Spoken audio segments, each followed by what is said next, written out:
मेरा नाम पूरन है। मेरी पत्नी का नाम झुमकी है। हम लोग बहुत ही ज़्यादा गरीब थे। कुछ दिन ऐसे भी आते थे कि जब हमारे पास खाने के पैसे भी नहीं होते थे। मेरी पत्नी एक होटल में साफ सफाई का काम करती थी और मैं एक अस्पताल में वार्ड बॉय था। हमें घर का किराया भी देना होता था।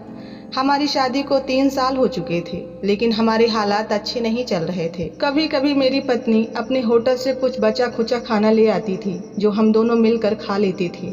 मैं उसको कहता था कि वो खाना मेरे लिए मत लाया करो, जो लोग अपनी प्लेट में छोड़ देते हैं, मुझे बहुत बुरा लगता है। मैंने उसे मना कर दिया, लेकिन अगर वो खाना नहीं लाती तो हम खाते क्या? ये बात भी अपनी जगह सच थी। बहुत बुरा लगता था। जिंदगी इतनी बुरी हो गई कि ये लोगों का बचा कुचा खाना खाना पड़ता है।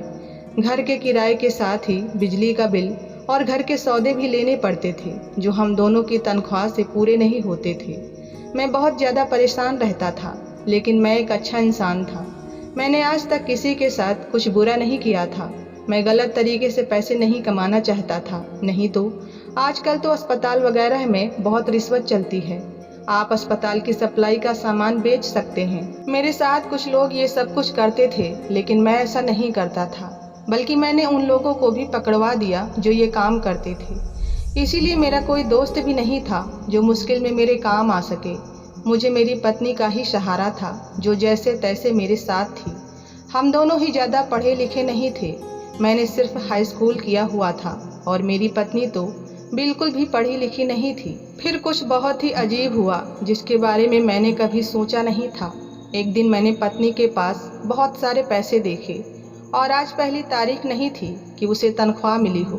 फिर उसके पास इतने सारे पैसे कहाँ से आ गए? मैं हैरान रह गया और वो पैसे मुझसे छुपा रही थी, लेकिन मैं देख चुका था। मैंने उससे कहा कि ये तुम्हारे पास इतने सारे पैसे? तो उसने कहा कि नहीं, तो आपको गलतफहमी हुई होगी, ऐसा कुछ नहीं है। मैंने कहा कि मैंने अपनी आंखों से पैसे देखे हैं, झूठ बोलने की ज़रूरत नहीं है, बताओ मुझे क्या बात है।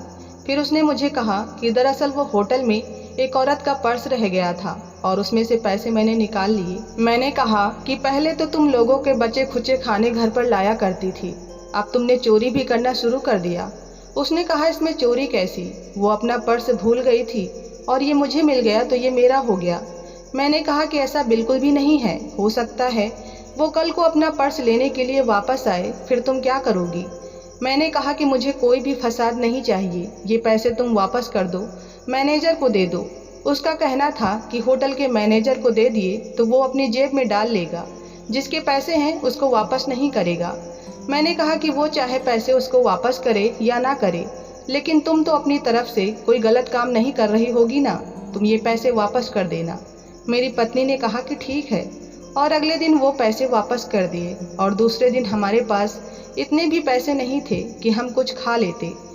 अगले दिन मेरी पत्नी ने मुझे काफ़ी सारी बातें सुनाई और उसने कहा कि कल तुमने पैसे वापस ना करवाए होते तो आज हमारे पास इतने पैसे तो होते कि हम खाना खा लेते।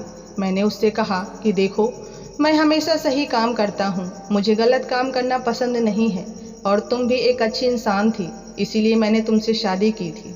मेरी पत्नी कहने लगी कि खाली अच्छाई से पेट नहीं भरता है, आजकल चीज़ें महंगी हो गई हैं, हम लोग कैसे सब कुछ करेंगे। मैंने उससे कहा कि हम लोग थोड़ी चीज़ में ही गुजारा कर लेंगे, लेकिन चोरी नहीं करेंगे। किसी की चीज़ उसकी मर्जी से उठाई जाए, उसके सामने उठाई जाए या उसकी गैर मौजूदगी में उठाई जाए, वो चोरी ही होती है। इसलिए तुम आइंदा इस तरह कुछ नहीं करोगी। जब से मेरी पत्नी से मैंने ये बात कही थी, तब से वो बहुत ज़्यादा गुस्से में थी और मेरे साथ ठीक तरह से बोल नहीं रही थी, लेकिन मुझे कोई परवाह नहीं थी। मुझे पता था कि वो खुद ही ठीक हो जाएगी, क्योंकि हराम के पैसे आपको कभी भी फ़ायदा नहीं देते हैं, वो आपके लिए कोई ना कोई मुसीबत लेके ही आते हैं। हमारे हालात बहुत ख़राब थे, क्योंकि महीने की आखिरी तारीख चल रही थी। इसलिए मेरी पत्नी मुझे रोज़ ताने देती थी कि घर का किराया भी देना है।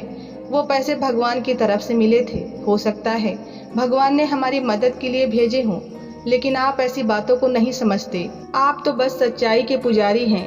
जाइए, चाहे जहाँ से पैसे लेकर आइए, क्योंकि मुझे भूख लगी है और मुझे खाना खाना है। मुझे लगता था कि मेरी पत्नी मेरी बात मान जाएगी, लेकिन कुछ दिन के बाद मैंने फिर से उसको कोई चीज़ छुपाते हुए देखा। जब उसने मुझे देखा तो कहने लगी कि ऐसा कुछ भी नहीं है और बात को बदल दिया। उसके बाद वो अचानक से मेरे साथ ठीक से बर्ताव करने लगी, जबकि काफ़ी दिनों से उसने मुझे ठीक से पुकारा भी नहीं था। मेरे पास इतना समय नहीं होता था। शायद औरत को पता होता है कि मर्द को किस तरह अपनी बातों में लगाना है। एक दिन मेरी पत्नी ने मुझे एक चीज़ दिखाई। उसने कहा कि मैं ये चीज़ लेना चाहती हूँ। वो एक बहुत ही प्यारी अलमारी थी। मैंने उससे कहा कि इसकी कीमत बहुत ज़्यादा है, हम इसे खरीद नहीं सकते। तुम ऐसी चीज़ें क्यों देखती रहती हो जो हम लोग खरीद ना सकें? उसने कहा कि खरीद नहीं सकते तो इसका ये मतलब तो नहीं है ना कि देख नहीं सकते। मुझे ये अलमारी बहुत पसंद है। मैंने कहा कि ठीक है, जिस दिन पैसे होंगे उस दिन मैं तुम्हारे लिए खरीद लूँगा। लेकिन मुझे पता था कि हमारे पास इतने पैसे नहीं होंगे। और फिर मेरी पत्नी खामोश हो गई और एक हफ्ते के बाद मैं ये देखकर दंग रह गया कि उसने वो ही अलमारी खरीद ली थी और वो हमारे घर भी आ चुकी थी। वो बहुत ज़्यादा खुश थी और अलमारी को साफ करके उसमें कपड़े रख रही थी। मैंने कहा कि ये कहाँ से ली है तुमने? ये तो बहुत महंगी थी। उसने कहा कि मेरी एक दोस्त ने मेरे लिए खरीदी है क्योंकि मेरा जन्मदिन आने वाला है। मैंने अपनी पत्नी की आंखों में देखा। मैंने कहा कि तुम मुझे पागल बना रही हो क्या? तुम्हारा जन्मदिन तो 6 महीने बाद है। मेरी पत्नी थोड़ी सी घबरा गई और उसने कहा कि हाँ, मेरी वो दोस्त देश के बाहर जा रही है। 6 महीने बाद वो यहाँ पर नहीं होगी, इसलिए उसने पहले ही मुझे मेरा गिफ्ट दे दिया है। वो मेरी बहुत अच्छी दोस्त है। मैं हैरान था कि आजकल इतना तो कोई भी अच्छा नहीं है कि इतना महंगा तोहफा दे। फिर मेरी पत्नी की ये दोस्त अचानक से कहाँ से आ गई?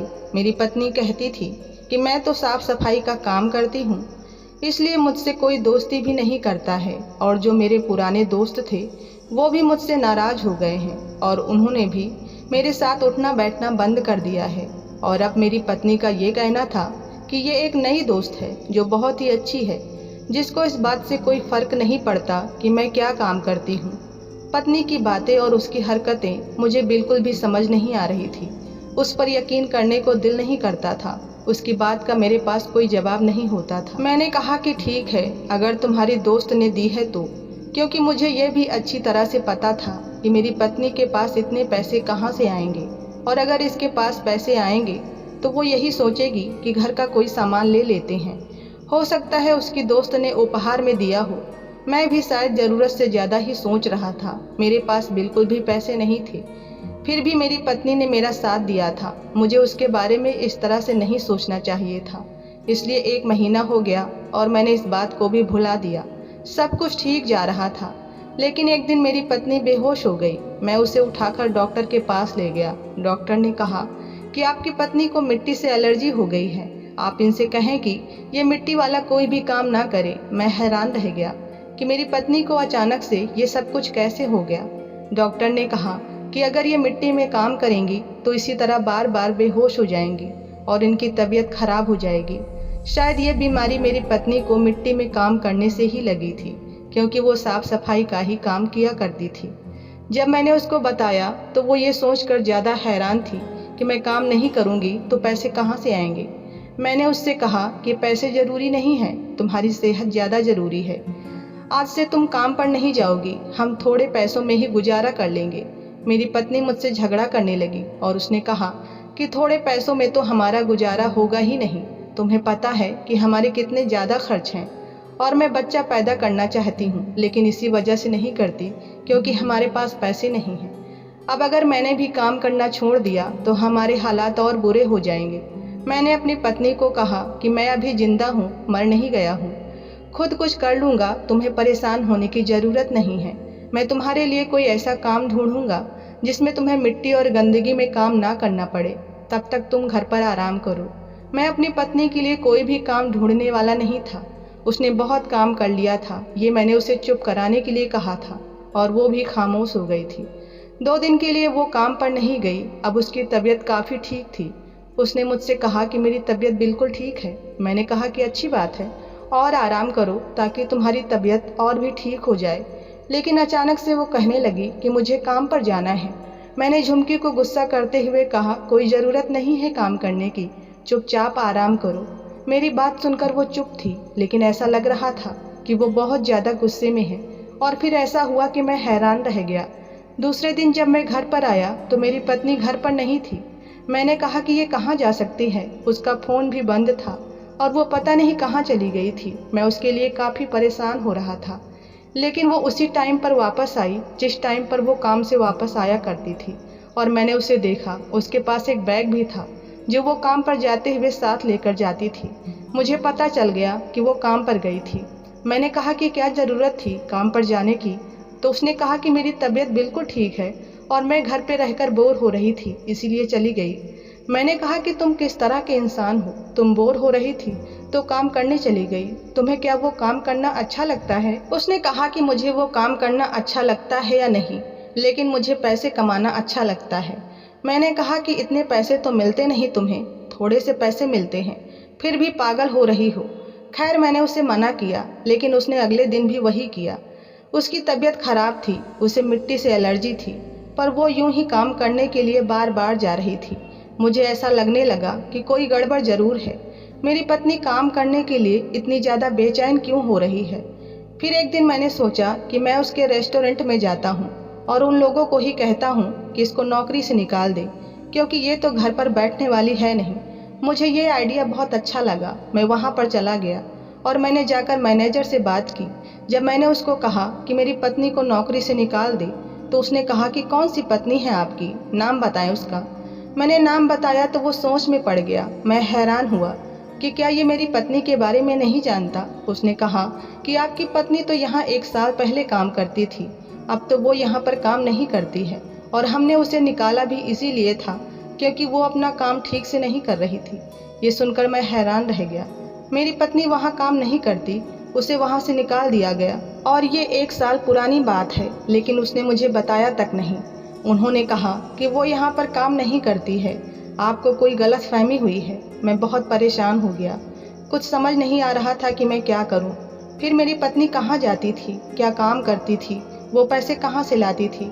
अगर वो किसी और होटल में काम कर रही थी तो वो मुझे बता सकती थी, इसमें छुपाने वाली क्या बात थी? और अगर उसने मुझसे छुपाया था तो इसका मतलब यही था कि कोई ना कोई गड़बड़ ज़रूर है। अगर मैं अपनी पत्नी से पूछता तो वो मुझे सच कभी भी नहीं बताती, वो मुझे अपनी बातों में उलझा लेती और कोई ना कोई झूठ बोल देती। इसलिए मेरे पास एक तरीका था कि मैं अपनी पत्नी का पीछा करूं और देखूं कि वो कहाँ पर जाती है। दूसरे दिन जब मैंने उससे कहा कि मैं काम पर जा रहा हूँ, जबकि मैं घर पे ही छुप गया, मेरे जाते ही वो फौरन काम पर जाने के लिए तैयार हो गई। उसने बैग में कुछ सामान भी रखा था, लेकिन मैं देख नहीं पाया था कि वो क्या है। इसके बाद वो घर से निकल गई और मैं भी उसका पीछा करने में लगा रहा, मगर वो उसी जगह पर जा रही थी जहाँ पर होटल बना हुआ था। लेकिन वो लोग तो कह रहे थे कि मेरी पत्नी यहाँ पर काम नहीं करती है। फिर थोड़ी देर बाद मैंने देखा कि वो एक दुकान में चली गई। उसने वहाँ से कोई चीज़ ली और उसके बाद वो सड़क के एक कोने पर खड़ी हो गई।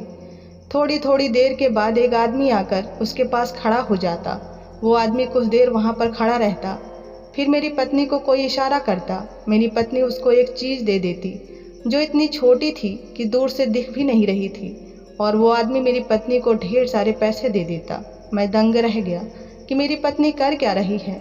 इतना तो मैं समझ गया था कि वो कोई चीज़ बेच रही है, लेकिन ऐसी कौन सी चीज़ थी जो लोग भी उससे छुप छुप कर ले रहे थे और वो भी मुंह छुपा कर बेच रही थी? मुझे ये समझ में नहीं आ रहा था। कुछ देर सोचने के बाद मैंने ऐसा किया कि एक रुमाल से अपना चेहरा छुपाया और अपना काला चश्मा भी पहन लिया, और इसके बाद मैं भी उसके पास जाकर खड़ा हो गया। लेकिन उसने मेरी तरफ देखा नहीं। मैं उससे थोड़ा पीछे खड़ा था। मैंने इतना कहा कि मुझे भी चाहिए। उसने मेरे हाथ पर वो चीज़ रख दी और मुझे कहा कि 1,000 दे दो। मैंने 1,000 रुपये दे दिए, लेकिन पैसे उसके हाथ में देने के बाद मैंने उसका हाथ पकड़ लिया। वो हैरान होकर मेरी तरफ देखने लगी कि ये मेरा हाथ किसने पकड़ लिया है, और मैंने चेहरे से रुमाल हटा दिया। वो मुझे देखकर दंग रह गई और बहुत ज़्यादा परेशान हो गई। मैंने कहा कि ये क्या कर रही हो तुम यहाँ पर?